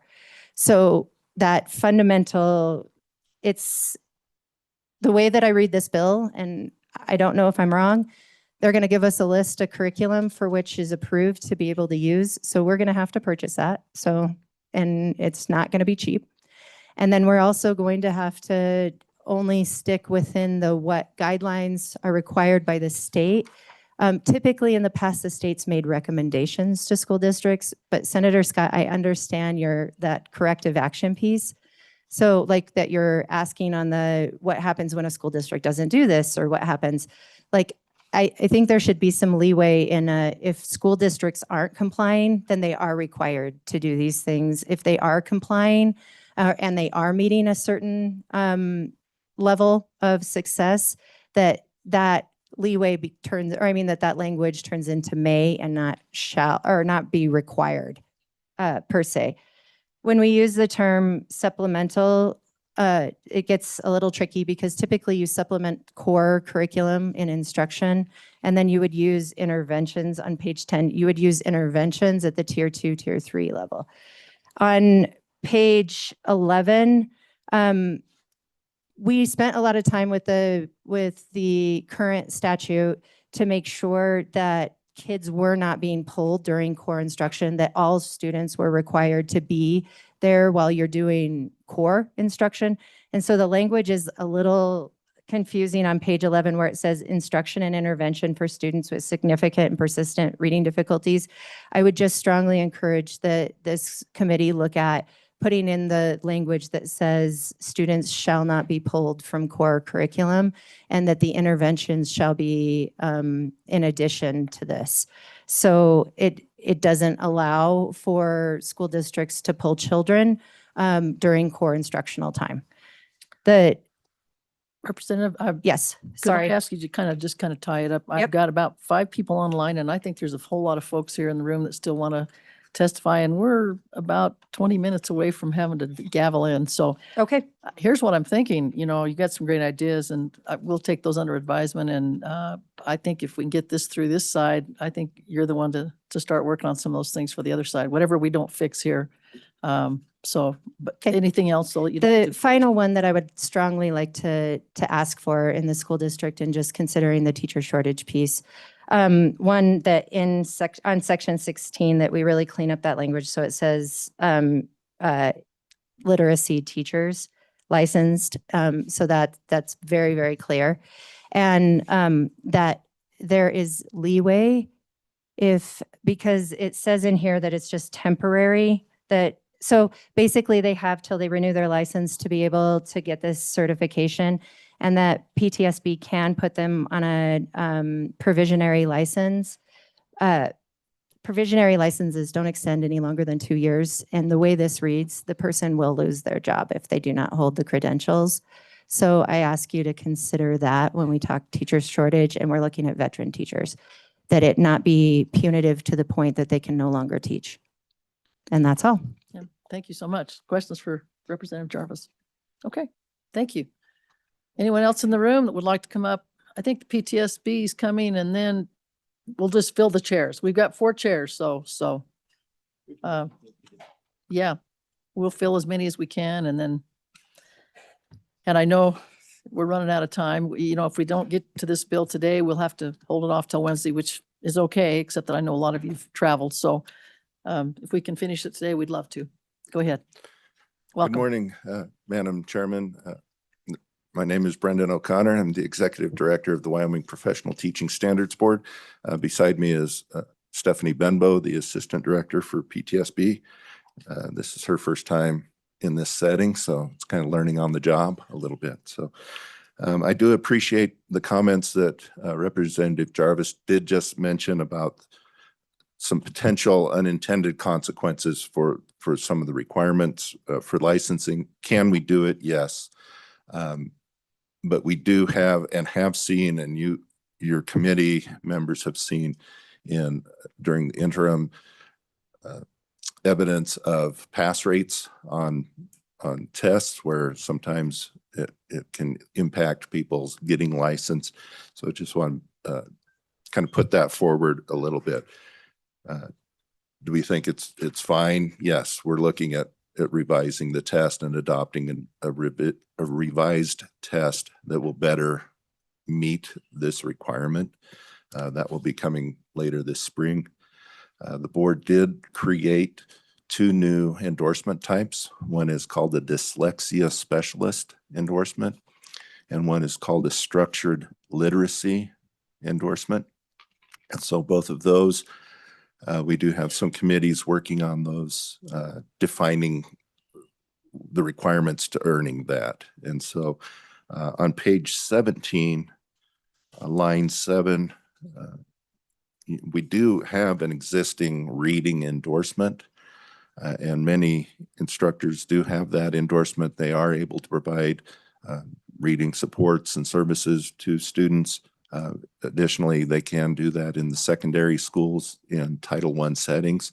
Actually, it's required that they hold that endorsement to provide Title I services and literacy at the secondary level. It's not required that they hold that endorsement at the elementary level.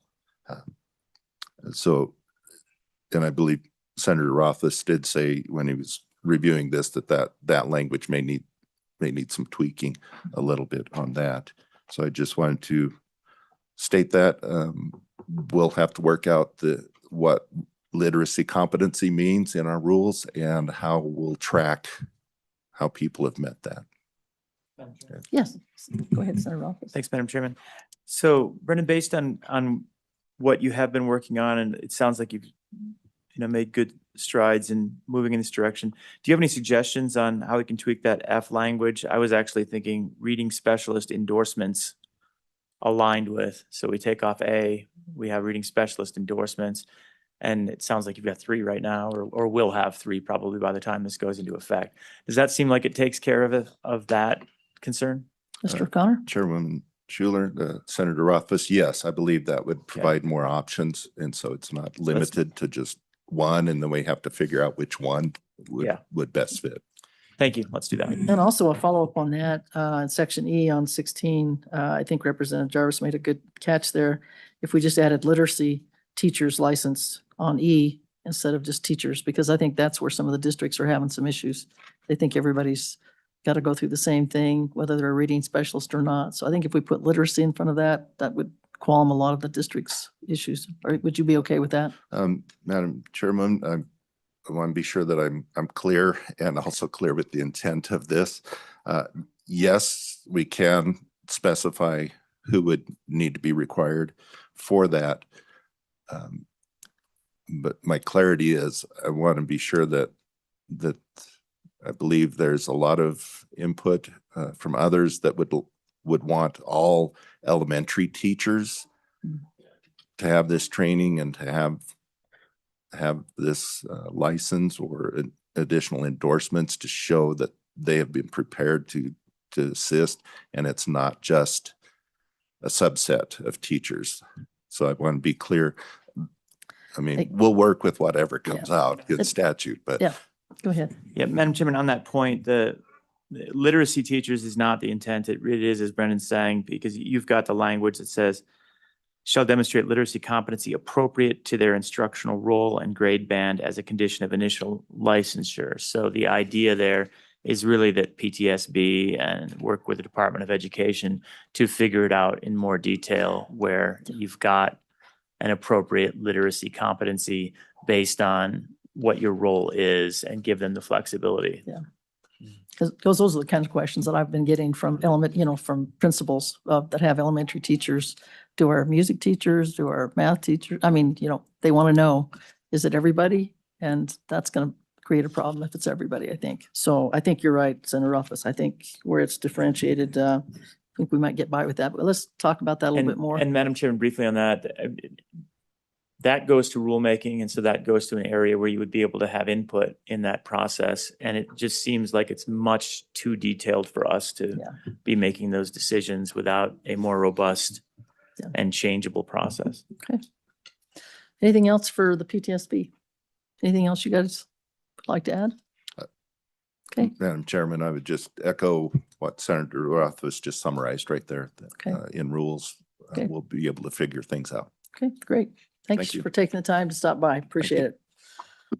All right, welcome. Who's next up? And we have about 12 minutes. Gosh, I I'm gonna know be it's not fast. enough time.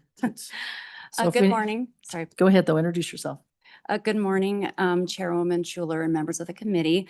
I'm Carrie Roden. I am a dyslexia specialist and I'm on the International Dyslexia Association branch, Rocky Mountain branch that covers Wyoming, Colorado, and Utah. And I'm also a parent of a dyslexic and a former teacher. So I have like a lot of roles all combined in me.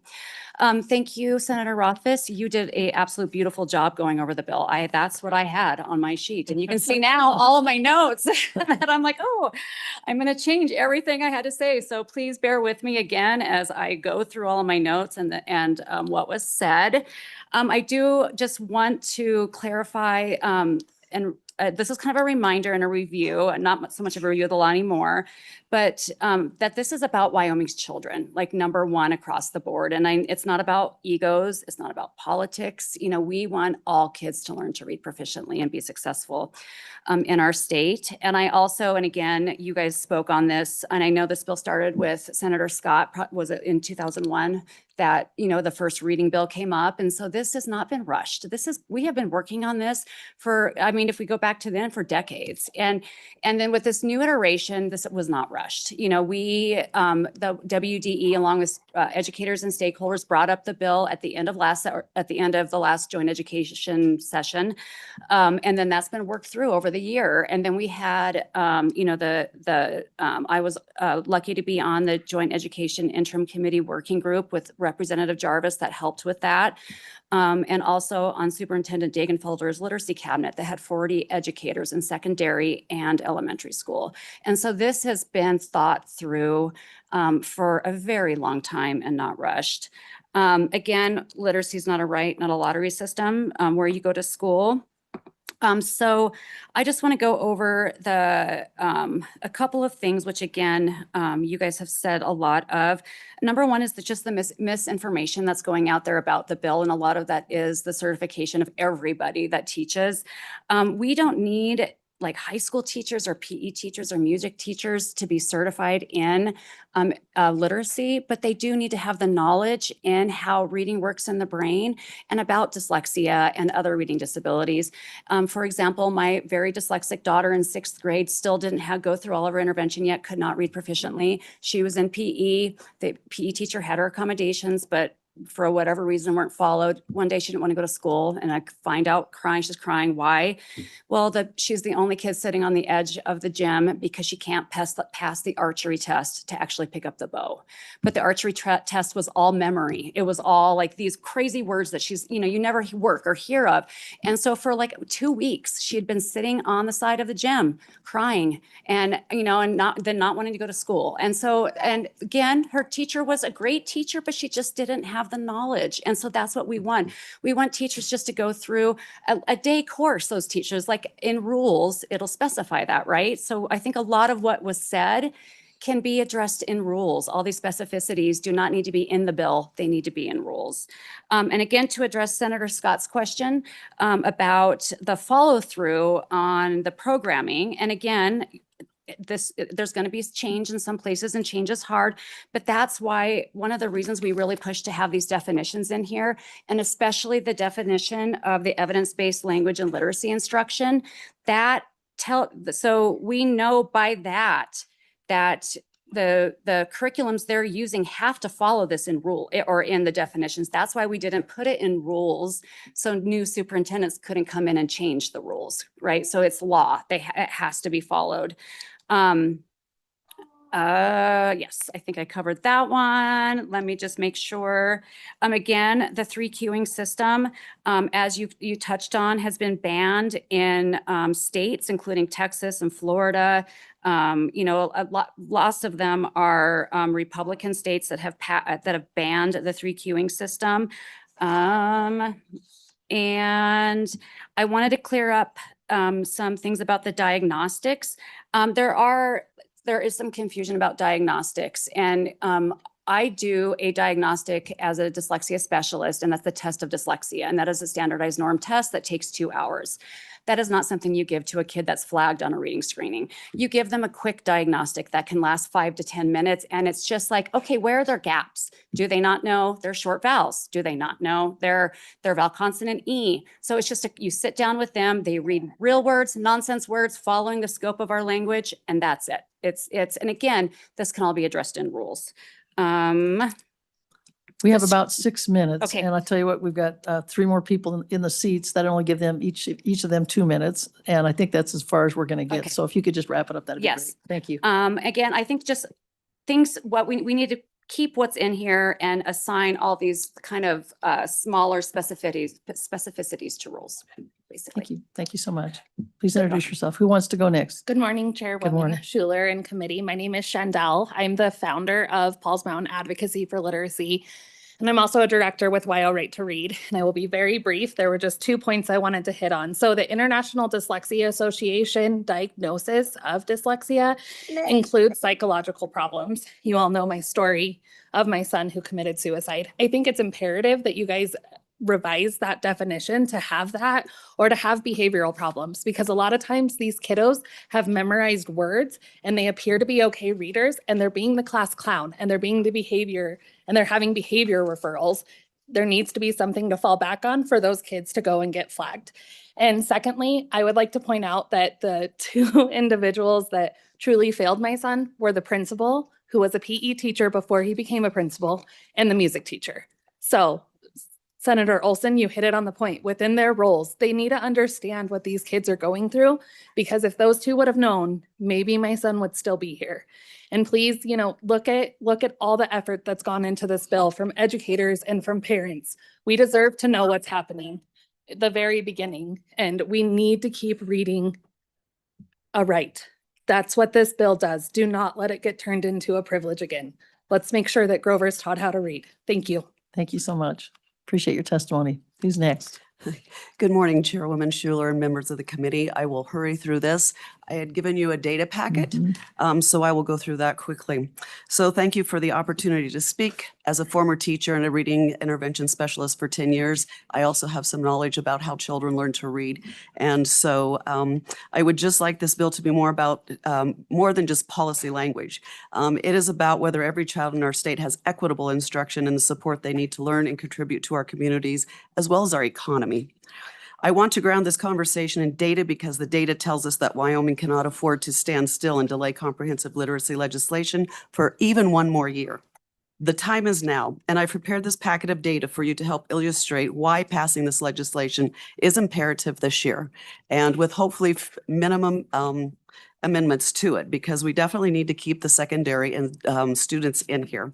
So if you look really quickly at the 2 NAEP scores that I showed you, it shows that 36% of Wyoming 4th graders in 2024 performed at or below proficient or above proficient, which means that 4,229 students were basic or below basic, over 4,000. In 8th grade, Wyoming's average score was 260, again above the national average, but only 29% of students were at or above proficient. This left 5,466 students reading at basic or below basic. Completely unacceptable. That is why we have to include secondary students in this bill and keep them in there. Additionally, our economically disadvantaged students show no meaningful long-term improvement, and despite decades of effort, these students are just as capable. They lack inconsistent evidence-based instruction and teachers that are trained in scientifically based research methods. Next, if you'll please look at the YTOP scores. Again, you can see that the YTOP scores they're aligned with the Wyoming standards and curriculum and is designed to inform instructions. Every time I come to these hearings, I hear about these great YTOP scores, and they are I commend the districts that have them. What they seem to be and what I never hear is, what about the bottom 25%? Why are we not focusing on those students? Because that is who this bill is meant to address. So going forward, I would like to start hearing about what are we doing for those bottom 25% of students to help accelerate them. And again, if you look at the 4th grade and 8th grade scores, 38% of 8th graders were basic or below. 38%, which is a lot of students. Going on, I just wanted to quickly show it, and you can read this. I inserted some pages on pages 5 and 6. It'll show you how YTOP scores differ from NAEP scores. We really should be looking at NAEP scores because YTOP scores can be inflated because you move the bar of where, your standards are. And so it's more of a predictor, again, of informing instruction and curriculum, whereas NAEP is a curriculum neutral. It uses representative sampling, and it gives you the long-term analysis of how children really learn to read and their reading futures. If you go to the next page, it's all Wyoming schools are teaching them how to read. What I did is I printed out, this all comes from a place called Education Consumers Organization, which is a nonprofit that looks independently at assessments and testing, specifically more NAEP. So if you look at the dotted graph that I gave you, the reason I put this in there is to show the inequity of instruction in our state and how we have some states that have high socioeconomic status, but yet their students are low performing. We have some states that have more higher socioeconomic or lower free and reduced, but yet they're doing well. A lot of this is because we're using different curriculums, we're using different teaching methods, it's not being consistent, the kids are not getting interventions, they're not getting assessed. So I thought this was a good snapshot of why that's happening. And I also included one for your own districts if you want to look at that. I also brought up the ACT test scores to show that in Wyoming, 100% of graduates tested, 37% were meeting benchmark. Only 37% of our students were meeting benchmark. That equates to almost 4,000 students who are not prepared for college or certain careers. 4,000 in one graduating class. And then to go on to the economic burdens of reading failure, which I don't think we talk enough about. So the economic burdens that go with that, if you'll look at the last page, and I presented this at the Appropriations Committee. So if you'll skip to the last page, I just am using I was Natrona gonna say we County need to for. wrap it up. It's 10 Okay, o'clock right now. For an example, just to show you that over the lifetime, and this is for each graduating class, the economic and tax burden for Wyoming taxpayers, this is just for Natrona County, would equate to over $16 million over the lifetime of the amount of students that do not graduate being proficient in reading. So I will end it with that. Thank you so much for that data and appreciate that. You're That was very, very helpful. Thank you for your Do time, you have Madam Chair. time to come back on Monday, or would you like to just say a couple things real quick? I will make it very brief, Okay. I promise. Thank you, Thank you. Chairwoman and members of the committee. My name is Rochelle with Americans for Prosperity.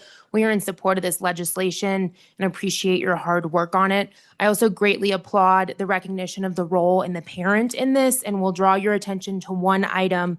If you look at page 12, lines 1 through 6, this is where the parent is involved in the development of the reading plan, and then the school is required to notify that parent 4 times quarterly.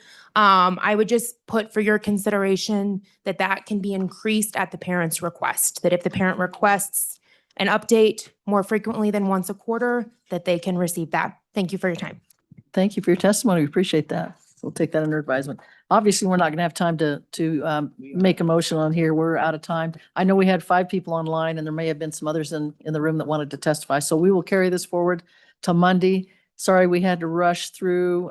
We were just trying to get all our committee bills done by today, but obviously this one's a really important one. So we'll carry Senate File 59 forward to Monday. Thanks, everyone, for your testimony. We are adjourned.